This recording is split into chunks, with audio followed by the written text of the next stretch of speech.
គុណច្រើនស្វាគមន៍មកកាន់ពិព័រណ៍បើកចិត្តតើដឹងថាបងប្អូនអរគ្នាមកថ្ងៃនេះបានបើកចិត្តអស់នៅ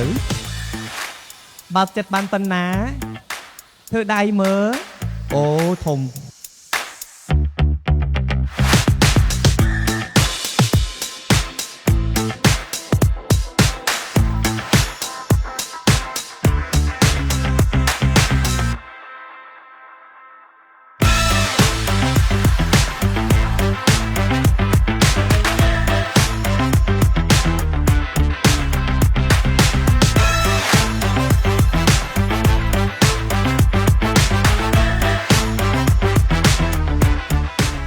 បងចាំចែកម្លែកមួយអូនណាតាក់ទងនឹងការប្រើប្រាស់របស់ពួកបងមើលឃើញអញ្ចឹងតើបងប្រើកុំព្យូទ័រមិនទេនេះ